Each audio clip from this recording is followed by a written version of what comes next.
guys, good morning. Good morning, good morning. It's your boy Kickstart back here again. So today guys is mag-solo ride tayo ngayon. Dahil hindi ako nakasama sa year-end ride ng ICN.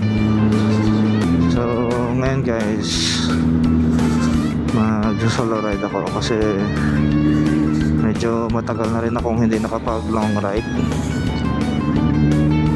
dahil sobrang busy talaga ngayong December. Tara, samahan niyo ako mag-ride.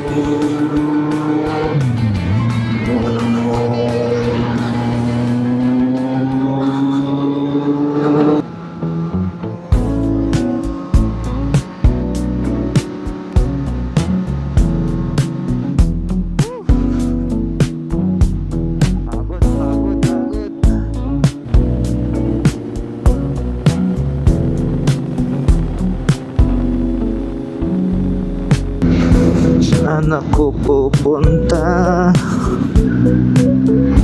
Yeah guys, update lang no. Hindi ko alam kung saan ako pupunta. Ay, ito lang ata yung year-end ko na hindi ko alam. Year-end ride ko na hindi ko alam kung saan ako pupunta. So dito ako ngayon sa Banate, Iloilo.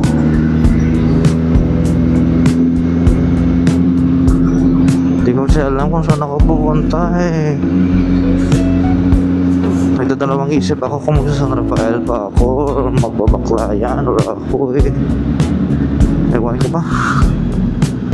Wait, check natin dito sa Banate. Punta tayo dito sa kanilang sa kanilang parang esplanade.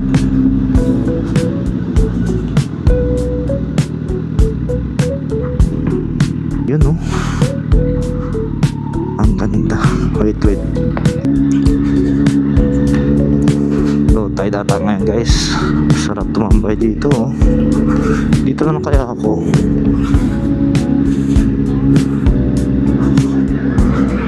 Babalikan ko yan. Yun no, pwede pong pumunta dun. Parang uulan ata dun ah. Sobrang dilim. Yan. Baba. Ang bango. Bagoong. Ito pala yung bagoong.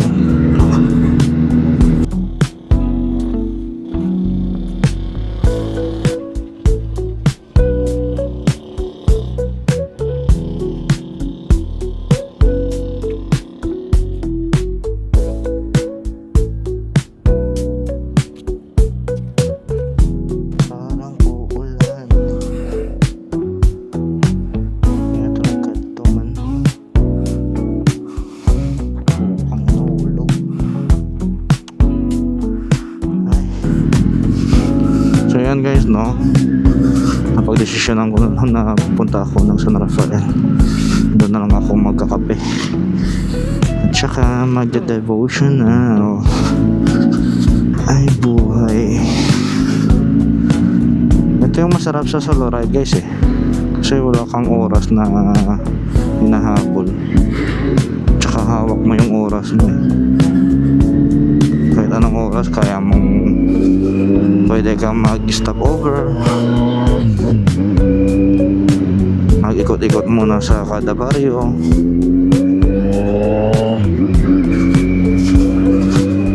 Pero ito yung ride na hindi ko alam kung saan ba talaga ako pupunta. Sa kita-kits na nandun sa San Rafael guys. Let's go. Yan. Ano? Ganda. Ewan ko ba kung ako lang ba na para nare-relax ako kapag nakakita ko ng bundok. Oh, ayun no. Aso, aso, aso.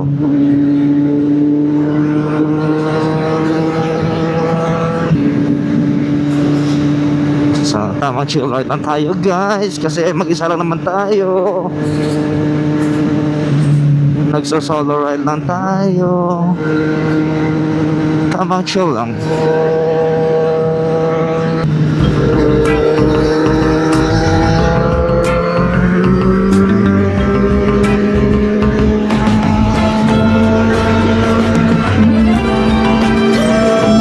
Saan ito patungo? Hindi ko na kasi alam.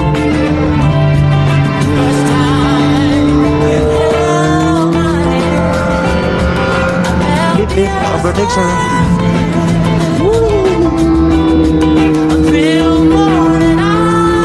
Bye horse.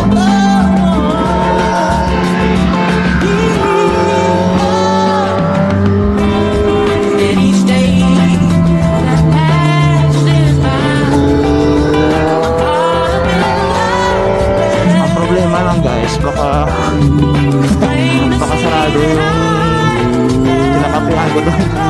Kasi magpapasko eh. Ang sarap oh. Ang sarap oh, making-baking.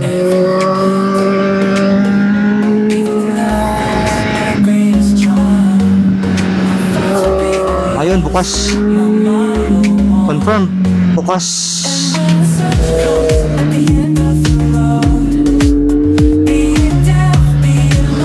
Oh, siya.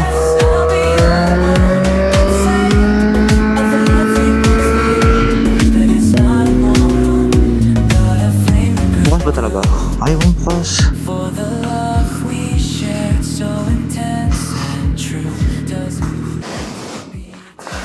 Ay, kiss check. Wala, hindi naubos. Morning.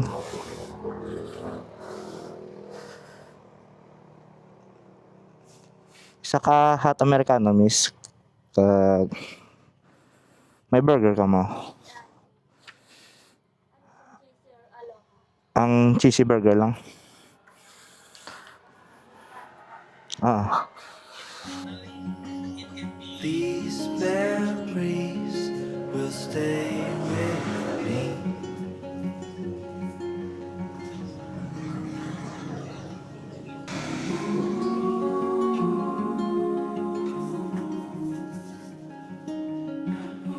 And their job is they're making sure they're over again. Yeah, the 13th month they sparked joy in me, but after that it disappeared and it became, is it the nighttime? Morning, afternoon, nights. It was said there. It's just an ordinary day. Is there nothing?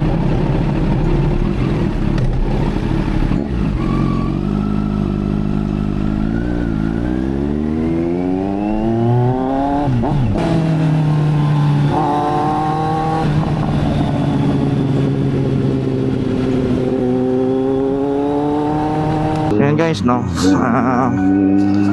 Tanong ko lang sa inyo, naranasan nyo rin ba na ewan ko ba kung na-feel nyo to na parang yung Christmas hindi nyo na na-feel kasi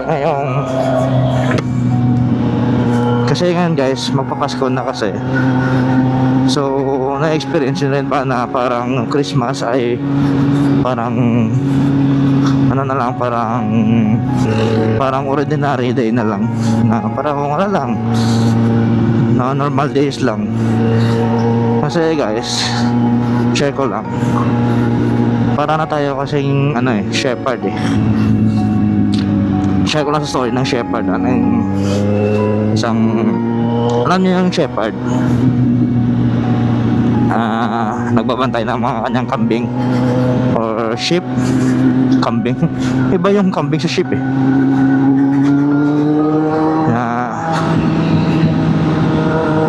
Na-feel niya na parang araw-araw na lang ganun lang ang ginagawa niya, nagbabantay ng kanyang mga alaga, paulit-ulit na lang. At nafe-feel niya na parang wala na siyang connection kay God kasi sobrang busy niya, pabalik-balik yung kanyang ginagawa.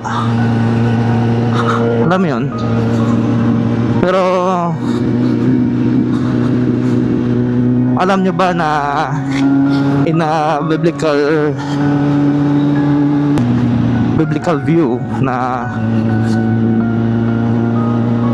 ang unang bumisita sa pagpanganak ni Jesucristo ay hindi yung hindi yung three wise men or yung three kings. Alam niyo ba yan?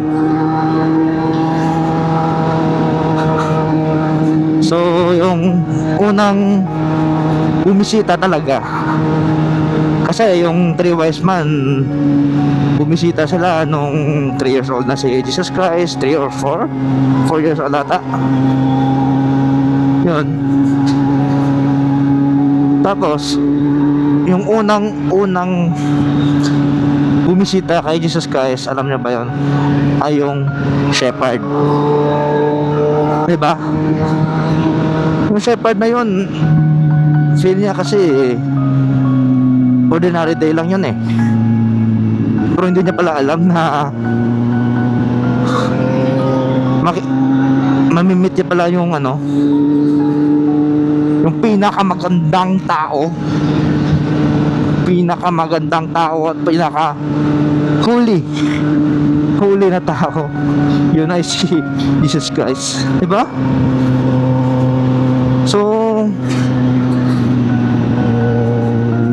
hindi mo talaga masasabi na araw-araw ganyan na lang yung ginagawa mo, yung parang pabalik-balik na lang yung ginagawa mo, normal day na lang, walang bago. Wag guys, palitan nyo yung mindset nyo na ganun. Kaya siya nagsasabi na hindi nila ramdam yung Pasko. Guys, ang Pasko guys, ito yung buwan at araw na pinanganak si Jesucristo. Yung shepherd niya, normal day lang yun, pero bigla-bigla na lang na-meet niya si Jesus Christ, diba? Kaya ngayon guys, sabi ko sa inyo, ngayong Pasko, hindi lang puro hindi porket wala kang handa, wala kang pera, pero guys, tatak nyo sa isip nyo na itong araw na yun, itong buwan na yun, pinanganak si Jesucristo. So yun guys, dapat maging masaya tayo kasi si Jesus lang naman yung nag-save sa atin, di ba? Makasalanan natin. Kaya dapat maging masaya lang tayo. Let's just rejoice this day, guys. Grabe. Ako nga, yan guys, oh, nagmumotor lang ako ngayon dito. Hindi ko alam kung saan ako patungo nito. Kaya napag-isipan ko na mag-devotional kanina. Ayun, ito na yung bumungad sa akin. Kasi guys, medyo matagal na rin akong hindi nakapagbasa ng Bible. At hindi ko na rin nakausap yung hindi na rin ako nakapag-usap sa Panginoon. So ayun guys, nilaan ko talaga yung oras ko doon kay Lord na mag-date kami, me time. Nabusog na ako physically at saka spiritually, di ba? Kaya guys, huwag kayong magmukmuk dyan. Kung feeling nyo na pabalik-balik na lang yung araw na ginagawa nyo, find a way guys. Magtingin-tingin kayo sa paligid nyo. Magtingin-tingin kayo sa paligid nyo. Then nyo marirealize na sobrang ganda ng binigay ng Panginoon sa atin. Ayan guys, kung wala kayong ginagawa, mag-pray kayo. magbasa kayo ng Bible, I guarantee you guys na gagaan talaga yung pakiramdam nyo. Kung feeling nyo bigat-bigat, daming problema, walang panghanda, dahil magpapasko walang handa, magbe-birthday walang handa, wag ganun guys. Ako na nagsasabi sa inyo, ang sarap mabuhay. Ikaw lang mismo ang pipili kung choices, ano naman guys eh, option naman yan guys eh. Option yan guys. Pwede ka maging masaya sa bad day nyo, or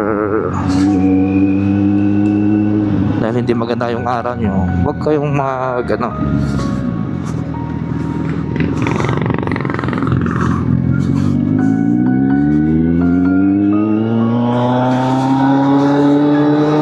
Ewan ko ba kung may sense ba yung pinagsasabi ko dito. Yun lang guys, share ko lang. Kasi ang ganda ka talaga na may purpose talaga na bakit ako nagsusolo ride ako eh. Para ma-refresh ba? Para ma-remind ako na mahal tayo ng Panginoon. At hindi na tayo na nakalimutan. Kahit naging iba yung way natin. Magbasa lang kayo ng kahit one verse lang sa Bible.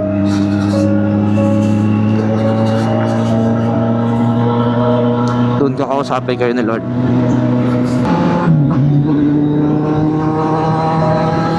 Woo! Thank you Lord. Woo! So yun guys. Thank you sa pagsama sa akin ngayon, no? Sa year-end ride ko. Okay lang, kahit ako mag-isa mag-ride, kasama ko naman si Lord. Whoops! Woo! So that's it guys. Sana may napulot kayong lesson. Wow, lesson. Kikik nagle-lecture.